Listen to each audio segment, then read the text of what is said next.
Indonesia telah memperkuat armada lautnya dengan menghadirkan dua korvet terbaru, KRI Bung Karno 369 dan KRI Bung Hatta 370. Kedua kapal ini memiliki peran berbeda meskipun berasal dari pengembang desain yang serupa. KRI Bung Karno akan lebih difokuskan pada misi kenegaraan dan juga patroli ringan, sementara KRI Bung Hatta dirancang sebagai kapal patroli bersenjata dengan potensi peningkatan sistem kerjasama di masa depan. Perbedaan mendasar antar keduanya tidak hanya terletak pada fungsi, tetapi juga pada spesifikasi teknis, persenjataan, serta kemampuan operasional yang mencerminkan kebutuhan strategis masing-masing kapal. KRI Bung Karno 369 memiliki panjang 73 meter dan bobot mencapai 650 ton. Kapal ini telah dilengkapi dengan ruang VIP untuk kepentingan kenegaraan, termasuk transportasi Presiden RI dalam acara resmi. Kapal ini memiliki kecepatan maksimum 24 knot, kecepatan jelajah 17 knot, dan kecepatan ekonomis 15 knot.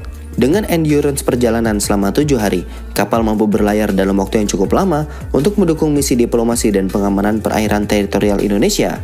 Awak kapal yang dapat diakomodasi mencapai 55 orang dan dapat memastikan kelancaran operasional dalam berbagai tugas. Persenjataan pada KRI Bung Karno 369 tidak difokuskan untuk pertempuran, melainkan sebagai pertahanan dasar. Kapal dilengkapi dengan meriam Bofors 40 mm di bagian haluan dan dua senapan mesin berat kaliber 12,7 mm untuk pengamanan. Dengan sistem navigasi canggih, kapal ini akan lebih diarahkan pada platform transportasi VIP, bukan sebagai kapal tempur yang menghadapi ancaman langsung. Meskipun demikian, kehadirannya di laut tetap memberikan efek pengamanan terhadap laut Indonesia.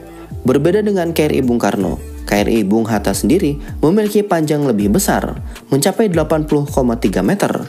Perbedaan ini dikarenakan adanya ruang yang memang disiapkan untuk pemasangan rudal anti kapal atau ASHM di masa depan, menjadikan kapal ini lebih siap untuk operasi militer dibandingkan KRI Bung Karno. Kapal ini memiliki bobot sekitar 500 ton dengan kecepatan maksimum 25 knot, kecepatan jelajah 18 knot, dan kecepatan ekonomisnya 14 knot. Dengan endurance yang lebih singkat, yakni 5 hari saja, kapal ini tetap mampu menjalankan operasi patroli yang lebih cepat dan juga responsif. Dari segi persenjataan, KRI Bung Hatta 370 saat ini menggunakan meriam Bofors 57 mm Mk1 di bagian haluan. Namun, sistem senjata ini bersifat sementara karena akan direncanakan untuk digantikan dengan sistem persenjataan yang lebih proper di masa depan. Selain itu, untuk pertahanan jarak dekat, kapal ini akan dilengkapi dengan dua pucuk cannon naval ADM 718 kaliber 20 mm buatan Yuko Import yang terpasang di dek bagian belakang menghadap sisi buritan. Persenjataan kapal ini akan menggunakan konsep FFBNW atau Fit for but not with, yang berarti bahwa sistem tempur yang lebih kuat dapat ditambahkan sesuai kebutuhan dan juga kapasitas anggaran di masa depan. Salah satu aspek menarik dari KRI Bung Hatta adalah rencana pemasangan Combat Management System yang masih dalam tahap pengembangan.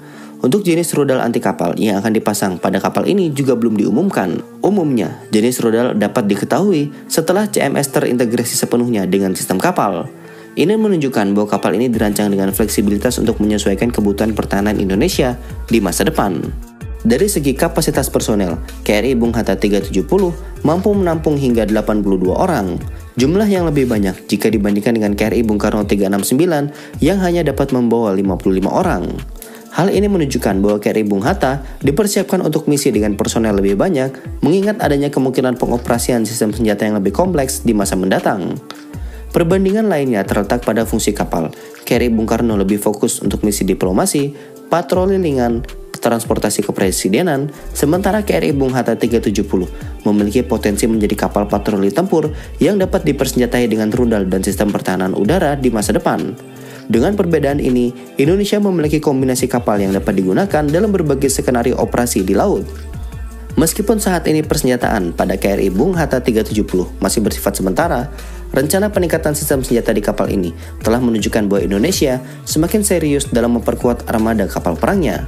Dengan ruang yang sudah disediakan untuk rudal anti kapal, kapal akan dapat menjadi aset strategis bagi TNI Angkatan Laut dalam menjaga perairan nasional.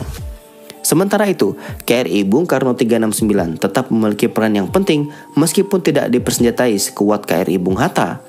Kapal ini memastikan kelancaran misi kenegaraan dan juga diplomasi maritim yang merupakan aspek penting dalam pertahanan dan hubungan luar negeri Indonesia. Kapal juga tetap dapat berfungsi sebagai kapal patroli ringan untuk menjaga keamanan di wilayah perairan nasional. Jika dibandingkan secara keseluruhan, KRI Bung Hatta 370 memiliki potensi tempur yang lebih besar dibandingkan KRI Bung Karno. Dengan panjangnya yang lebih besar dan persiapan pemasangan rudal, kapal dapat menjadi elemen penting dalam strategi pertahanan laut Indonesia. Sebaliknya, KRI Bung Karno lebih mengutamakan fleksibilitas dalam misi diplomasi dan transportasi VVIP. Dengan pengembangan dan peningkatan teknologi yang terus dilakukan, KRI Bung Hatta berpotensi menjadi salah satu kapal perang patroli utama yang lebih mematikan di masa depan. Apalagi, keputusan menggunakan konsep FFBNW memungkinkan penyesuaian persenjataan berdasarkan kebutuhan operasional yang berkembang.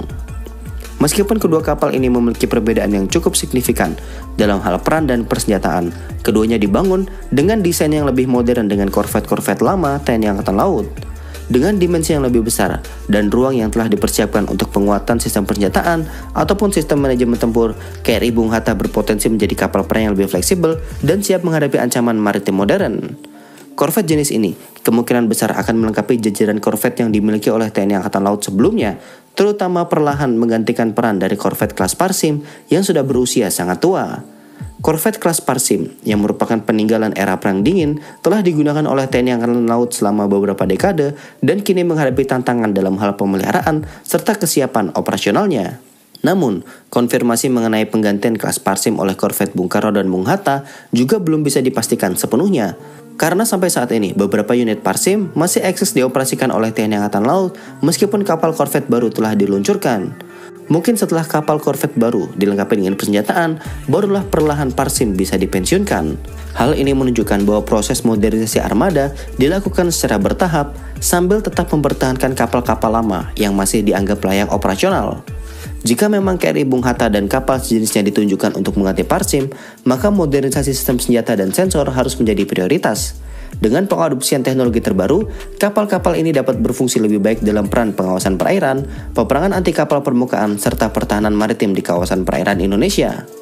Kesimpulannya, kedua kapal ini memiliki keunggulan masing-masing yang mendukung kebutuhan strategis TNI Angkatan Laut. Bung Karno dengan lebih difokuskan pada transportasi VIP dan patroli ringan, sementara Bung Hatta memiliki potensi besar sebagai kapal perang patroli dengan persenjataan yang lebih kuat di masa depan. Dengan fleksibilitas seperti ini, kehadiran kedua kapal dapat memperkuat posisi Indonesia dalam menjaga kedaulatan maritimnya, walaupun saat ini kapal masih dalam keadaan kopongan. Ya minimal bisa buat meningkatin peringkat di GFP lah. Nah, bagaimana menurut kalian mengenai berita ini? Sampaikan komentar kalian di bawah.